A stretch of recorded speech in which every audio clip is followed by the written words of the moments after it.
Hello friends, welcome to Sunday class. मैं आपके सामने फिर हाजिर हूँ एक नई कहानी लेकर, एक नई उम्मीद लेकर, एक नई आशा की किरण लेकर।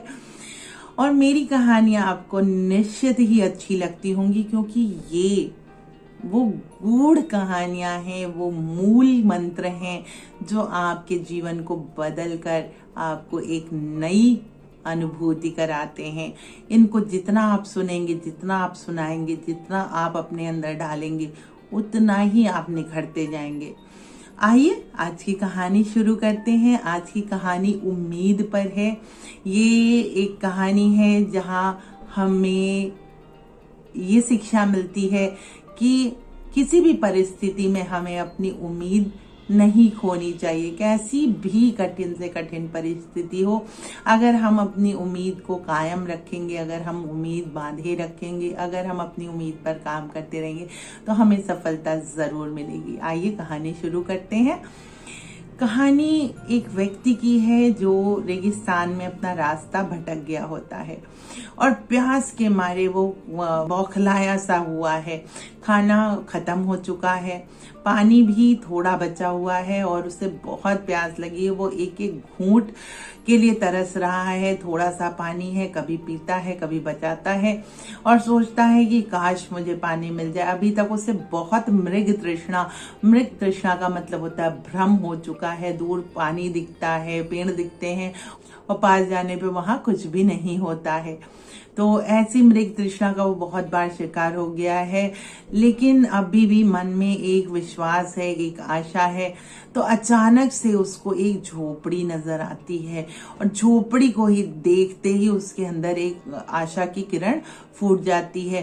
वो सोचता है कि ये झोपड़ी मेरे उम्मीद पर खरी उतरेगी, लेकिन क्योंकि अभी तक उसको बहुत धोखा मिल चुका है तो वो पूरी तरीके से विश्वास नहीं अब इकट्ठा कर पाता है। लेकिन आगे बढ़ता जाता है, जैसे जैसे आगे बढ़ता जाता है वैसे वैसे उम्मीद बढ़ती जाती है। लेकिन यह क्या, जैसे ही वो झोपड़ी के समीप पहुंचता है तो वो देखता है झोपड़ी वीरान पड़ी है और वहां पर कोई भी नहीं है। लेकिन फिर भी हिम्मत करके वो झोपड़ी के अंदर जाता है और जब झोपड़ी के अंदर जाता है तो उसके आश्चर्य का ठिकाना नहीं रहता। वहां पर एक हैंड पंप होता है। हैंड पंप को देखकर वो बहुत खुश हो जाता है, लेकिन जैसे ही वो हैंड पंप को चलाने की कोशिश करता है तो वो पाता है कि वो हैंड पंप सूख चुका है, बिल्कुल उसमें पानी ही नहीं है। और ये देखते ही वो धरती पर धम से गिर पड़ता है, एकदम असहाय सा हो जाता है। वो सोचने लगता है कि अब तो मेरी मृत्यु निश्चित आ गई है। और ये सोचते हुए वो झोपड़ी की छत की तरफ देखता है तो वो देखता क्या है कि एक बोतल में पानी भरा हुआ है और वो उसको देखकर बिल्कुल चकित सा हो जाता है। झट से उठता है और उछल कर छलांग लगाकर उस बोतल को उतारता है। और जैसे ही बोतल को उतारता है उस पर एक कागज में लिखा हुआ होता है कि इस पानी को पिए नहीं, पंप में डालें और पंप से ताजा पानी आएगा, उससे आप अपनी प्यास बुझाकर फिर से इस बोतल को भरकर वहीं पर टांग दें। अब वो बड़े असमंजस में पड़ जाता है कि पानी पीऊं या पानी को पंप में डालूं, क्या करूं क्या नहीं करूं। पंप में पानी डालने पर पंप से पानी आएगा कि नहीं आएगा, क्या पता धरती नीचे से सूख चुकी हो, पंप पूरा सूख चुका हो, पानी व्यर्थ न चला जाए, पीने के लिए पानी है नहीं, पानी पीकर क्या पता मैं जी जाऊं और इस पंप में डालकर मैं हार जाऊं, फिर निराशा मिले।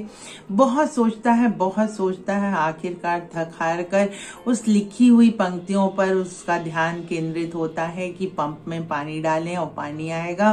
तो वो पंप में धीरे धीरे पानी डालता जाता है और ईश्वर से प्रार्थना करता जाता है कि हे प्रभु, मेरी मेहनत सफल हो। पानी डालता जाता है और ईश्वर से मनाता जाता है और फिर वो हैंडल को दबाता है। एक बार, दो बार और तीसरी बार में हलाहल पानी निकल कर आता है, ठंडा ठंडा पानी।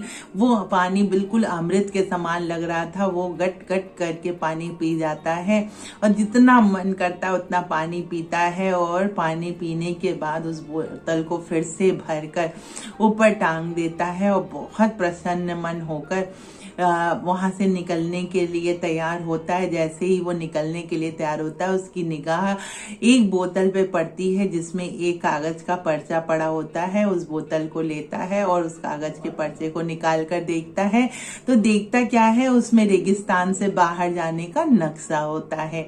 उसको वो ध्यान से रट लेता है, दिमाग में बसा लेता है और फिर नक्शे को मोड़कर उसी बोतल में रख देता है और वहां से निकलता है। जब वो निकल के कुछ दूर आया ही होता है तो फिर उससे झोपड़ी की याद आती है। वो पीछे मुड़कर देखता है और फिर झोपड़ी में चला जाता है और बोतल को उतारकर फिर उस कागज पर कुछ लिखता है। लिखता क्या है कि उम्मीद कभी भी मत खोइए, क्योंकि विश्वास से ही जो है जीत होती है। और जब आप इस पंप में पानी डालेंगे तो पानी जरूर आएगा, ये उम्मीद कभी मत छोड़िएगा। ये लिखकर वो वहां से चला जाता है। तो बच्चों, ये कहानी बिल्कुल सच है। उम्मीद कभी भी नहीं छोड़नी चाहिए।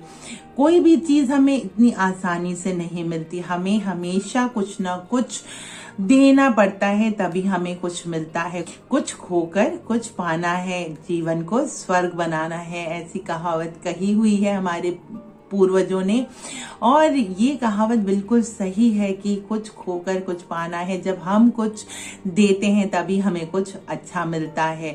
जब हम कड़ी मेहनत देते हैं, जब हम कड़ी मेहनत करते हैं, तब हमें मीठा फल मिलता है। परिश्रम का फल हमेशा मीठा होता है। तो हमें हमेशा अपनी उम्मीद को जगाए रखना है और कुछ न कुछ समर्पित करना है, चाहे वो परिश्रम हो, चाहे वो पैसा हो, चाहे वो आपका ज्ञान हो। आप जब इन सारी चीजों को देंगे तो आपको बहुत अच्छी चीज वापस मिलेगी। तो याद रखिए, कोई भी चीज आपको फ्री ऑफ कॉस्ट नहीं मिलती, उसके लिए आपको कुछ ना कुछ समर्पित करना पड़ता है। उम्मीद करती हूँ कि आपको ये कहानी समझ में आई होगी, अच्छी लगी होगी। अगर आपको अच्छी लगी है तो लाइक, शेयर, सब्सक्राइब करना ना भूलें और कमेंट करना तो बिल्कुल भी ना भूलें, क्योंकि आपके कमेंट्स मेरे लिए बहुत प्रेशियस हैं और मैं आपके कमेंट्स पढ़कर उनका रिप्लाई जरूर करती हूँ। आपके कमेंट्स मुझे बिल्कुल एनर्जेटिक कर देते हैं, बहुत मोटिवेट करते हैं। तो please keep on commenting, please keep on sharing and do like it.